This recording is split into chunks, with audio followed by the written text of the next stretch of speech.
Good day, dear students, and welcome to our first installment of the subject course Life and Works of Rizal.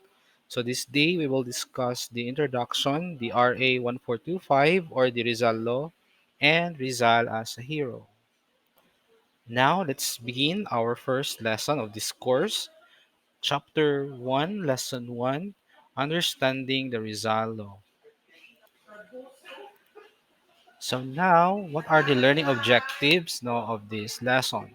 So at the end of this lesson, the student should be able to first is to locate the passage of the Rizal law within the historical context. Second is to determine the issues and interests at stake in the debate over the Rizal bill and to relate the issues to the present day Philippines.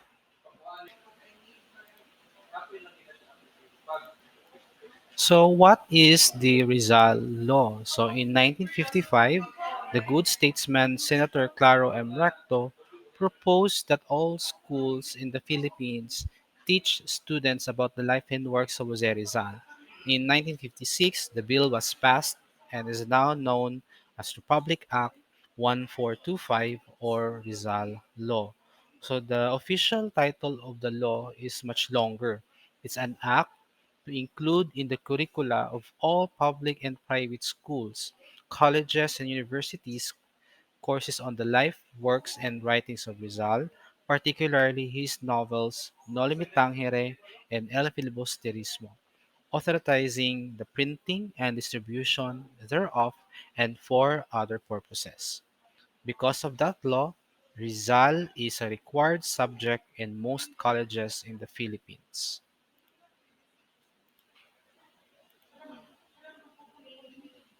The Republic Act was signed by President Ramon Magsaysay on June 12, 1956. From the notes preceding the body of the document, one may infer that the bill was originally proposed in the legislative arm of the Philippine Republic in the Senate and House of Representatives. According to the official gazette, the law was made effective 30 days after its implementation.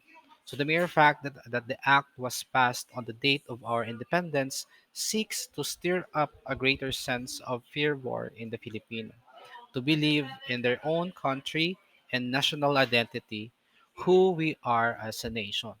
So it was the time when the Philippines was heavily dependent on the American government for support and guidance. So also based now on the fact that Jose Rizal is honored by the Philippines as the Philippine national hero, it is but appropriate that the document written to commemorate his accomplishment is written here in the land of his birth.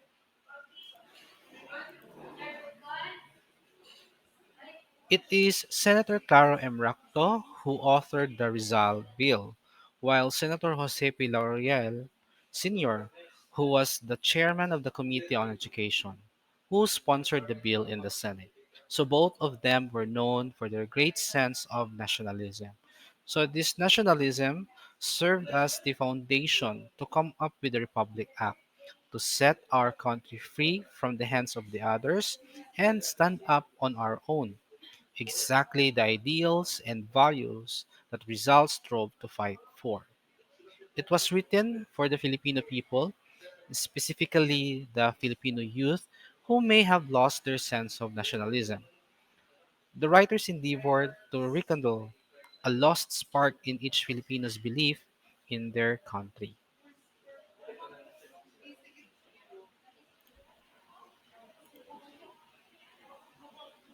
There are important points that the author cited in the Republic Act that is worth noticing. So first, whereas today, more than other period of our history, there is a need for a rededication to the ideals of freedom and nationalism for which our heroes lived and died.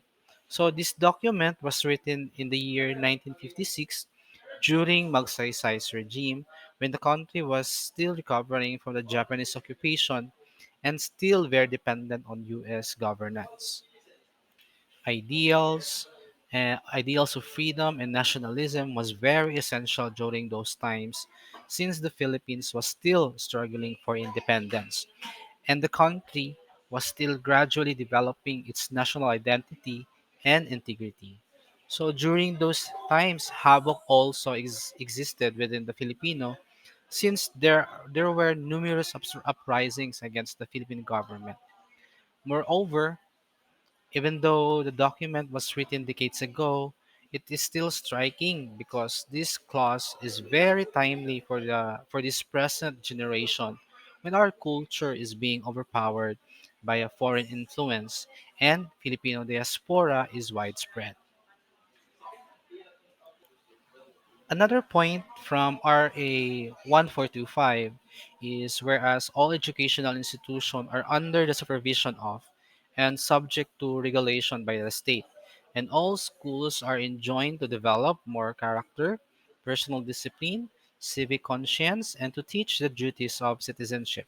So it is very important to use our educational institution to instill these values to the children who are their prime years of growing and learning. So during one's educational years, especially the college level, is when individuals formulate their priorities in career tracks in life. It is essential that the institution makes students realize that the country should be part of their priorities, and serving one country is an innate and inborn duty for all. Also, embedding a profound and authentic moral character and a strong sense of personal discipline in the youth would yield proficient, genuine, and selfless Filipinos of the future who would turn the Philippines from an impoverished country to be a global competitive nation.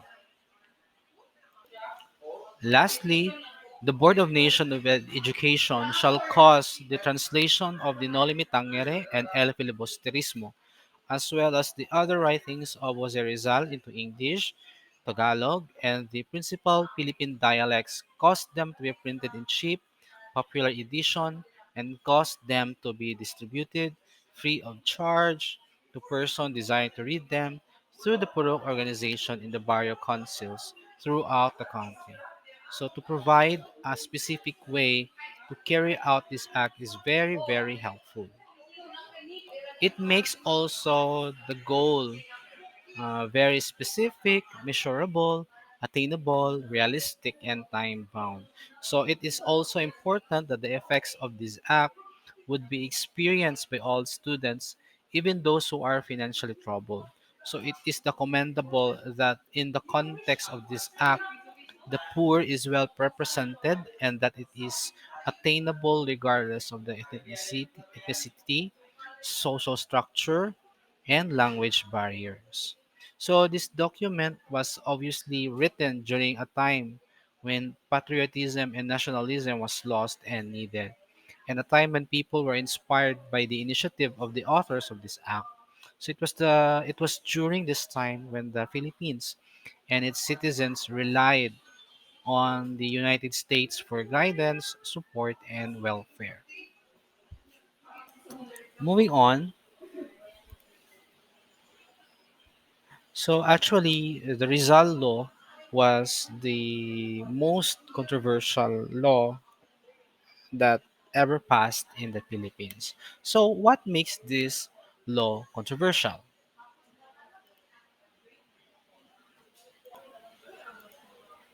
So, when the Catholic Church now in the Philippines found out about Rector's bill, it mobilizes its forces to prevent the bill from becoming a law.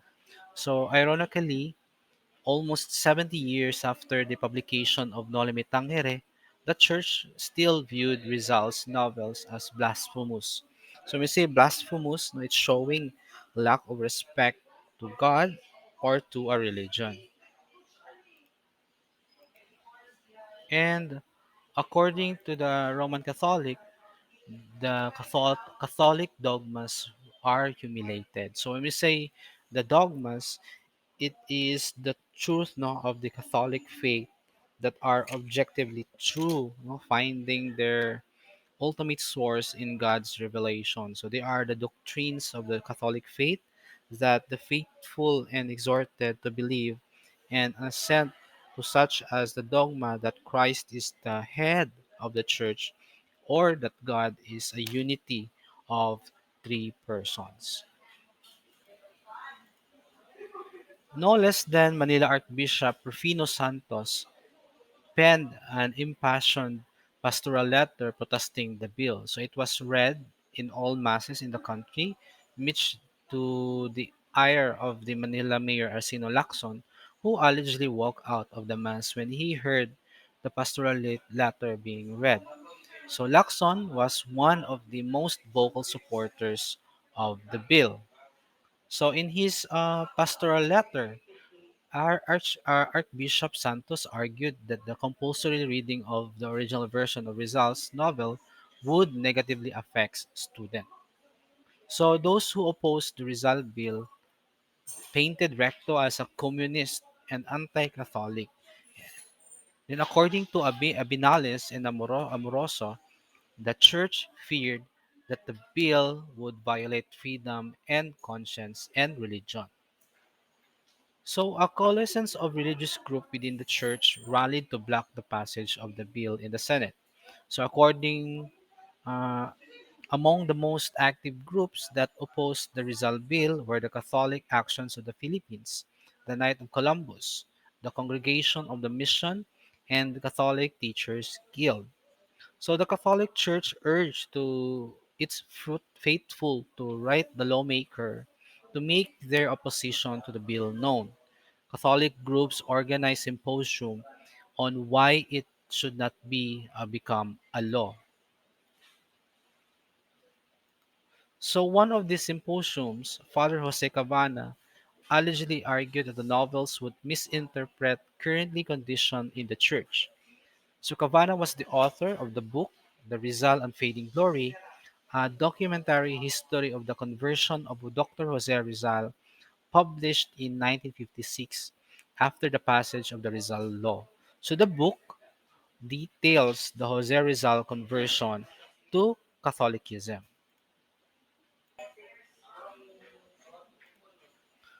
It was not only the church groups and clergy who vehemently opposed the Rizal Bill.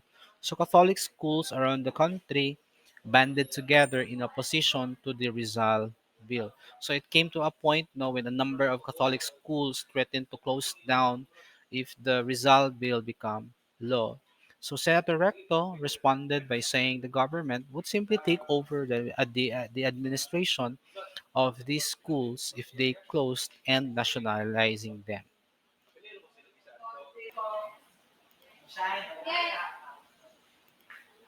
So the Rizal Bill only became the Rizal Law after a compromise between the Catholic Church and the legislators was reached. So the legislators, especially Recto, agreed to the condition of watering down the morally offensive parts of Rizal's novels before they were taught to schools. So they are called it the expurgated versions. So further, it was agreed that only colleges and universities would teach these materials to their students. So the Rizal Law was enacted on June 12, 1956, coinciding with the Philippines Independence Day.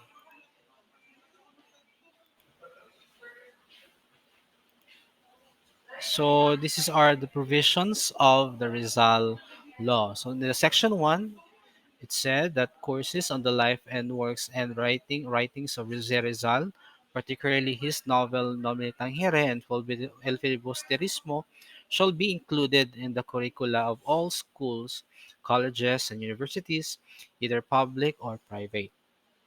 On the section 2, it shall be obligatory on all schools, colleges, and universities to keep in their libraries an adequate number of copies of the original and expurgated editions of the Nolme Tangere and El Filibusterismo, as well as of the Rizal's other works and biography.